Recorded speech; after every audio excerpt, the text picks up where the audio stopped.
अस्सलाम वालेकुम नाज़रीन। ज़मीन ने खून उगला, आसमान ने आग बरसाई। ज़मीन ने खून उगला, आसमान ने आग बरसाई। जब इंसानों के दिल बदले तो इंसानों पे क्या गुजरी। ये संदेश मुस्लिम भाइयों के लिए है। इस महामारी के समय में रमज़ान का पवित्र महीना हमारे सामने है। इस महीने की इबादत मानवता के इस गंभीर संकट से मुक्त करा सकती है, क्योंकि नोवल कोरोना वायरस शारीरिक संपर्क से कहता है सोशल डिस्टेंस, यानी मतलब जिस्म की दूरी। इससे बचने का सबसे प्रभावी तरीका है, इसलिए सामाजिक दूरी का पालन करें। बहनों और भाइयों, मानवता एक गहरी संकट से गुजर रही है। गरीबी और भूख जनता को परेशान कर रही है। अल्लाह की इबादत करने का बेहतरीन तरीका है मानवता और लोगों की मदद करना, उनकी सेवा करना। ज़कात से बढ़कर कोई बड़ी सेवा नहीं है। बहनों और भाइयों, नोवल कोरोना वायरस के बारे में कोई कह रहा है ये मुश्किल घड़ी है, तो कोई कह रहा है ये एक आफत, बड़ी समस्या है, तो कोई कह रहा है अज़ाब इलाही है, यानी तबाही है, तो कोई कह रहा है खुदा के अहकाम की पाबंदी ना करने का ये नतीजा है। दरअसल ये माजरा है क्या?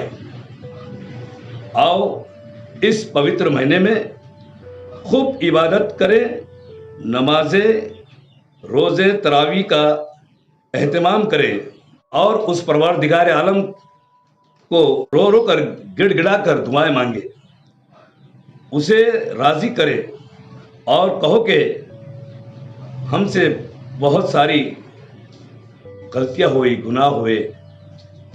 ऐ रब्बुल आलमीन, ऐ मौला, करम कर, हम गुनहगार बंदे हैं, हम पर रहम कर। तेरी कुदरत से ये बीमारी आई है, बेशक तू ही इसका खात्मा करने वाला है। बहनों और भाइयों, बिलखुसूस नौजवानों, ये बात खुली तरह साफ साफ वाज़ेह है। अगर हमें सामाजिक दूरी यानी लॉकडाउन और सोशल डिस्टेंस रखना है तो हमें हर हाल में घर में रहना होगा। नमाजें, तरावी और दीगर नमाजें, हत्ता कि ईद की नमाज भी हमें घरों में अदा करना है। तो फिर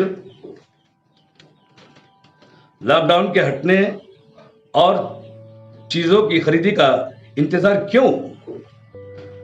बाजारों की रौनक मत बनो, भीड़ भाड़ वाले इलाकों में मत जाओ।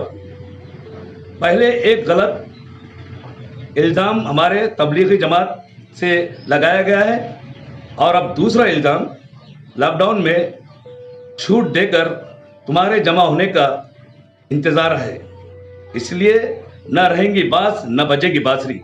खरीदी का सारा पैसा बचा कर रखिए, आगे लॉकडाउन में काम आएगा। गलती से चीज़ों की खरीदी में सर्फ कर दो तो संकट में पड़ जाएंगे, फिर ना व्यापारी काम आएगा न सरकार काम आएगी। इसलिए सारा पैसा आप जमा में रखें और ज़रूरतमंद, गरीब, मोहताज लोगों की मदद करें, उनकी सेवा करें, ताकि अल्लाह ताला इसमें खुश हो जाए और उसे मनाने का ये हमारा ये बेहतरीन ज़रिया है। कुछ लोग हकीकत में ज़रूरतमंद होते हैं, लेकिन खुददारी और नदामत उन्हें अपने पैरों में खुददारी की जंजीर डाल देती है। वो मांग नहीं सकते। ऐसे लोगों को ढूंढ कर, तलाश कर उनकी मदद करें। ऐसे खुददार और माली हालत से तंगदस्त लोग ऐसे वक्त आपको दिलदार और मालदार समझकर आपको याद करते हैं, तो आप बुरा मत मानिए, बल्कि खुशी महसूस कीजिए कि चिराग की याद तभी आती है जब अंधेरा होता है। किसी ने क्या खूब कहा, खुददार मेरे शहर में फाके से मर गया, खुददार मेरे शहर में फाके से मर गया, राशन तो मिल रहा था, फोटो से डर गया। खाना थमा रहे थे लोग सलीखों के साथ, खाना थमा रहे थे लोग सलीखों के साथ। मरना था जिसको भूखे से वो गैरत से मर गया। सखावतें हैं सब उनकी जलील करने को, सखावतें हैं सब उनकी जलील करने को। ये बस समझिए कि वो इमदाद करना चाहते हैं। हर एक की मदद करना अपना धर्म सिखाता है, यही इंसानियत है।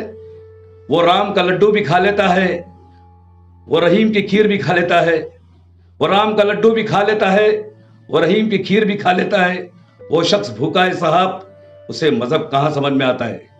न हिंदू से न हिंदू से न मुसलमान से, न हिंदू से न मुसलमान से मेरी पहचान है हिंदुस्तान से।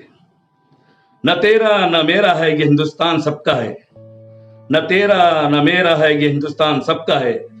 नहीं समझी गई बात तो ये नुकसान सबका है। नाजरीन, परभनी जिले के कलेक्टर साहब की जितनी भी प्रशंसा की जाए कम है। कलेक्टर साहब ने इस जिले को ऑरेंज जोन और ग्रीन जोन के दरमियान रखा है। ये उनकी मेहनत और काविशों का नतीजा है।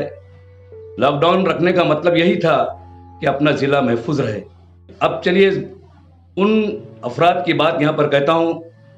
सबसे पहले पुलिस कर्मचारी जिन्होंने अपनी जान जोखिम में डाल के 24 घंटे जनता का प्रोटेक्शन किया, उनकी सेवा की और मास्क लगाने के लिए कहा बार बार और सोशल डिस्टेंस के लिए कहा है। मैं उन डॉक्टरों का भी यहाँ पर प्रशंसा करूँगा और उनका शुक्रिया अदा करूँगा कि जिन्होंने अपनी जान को जोखिम में डालकर ये अपने फ़राइज़ को बहुस्न खूबी अंजाम दिए है।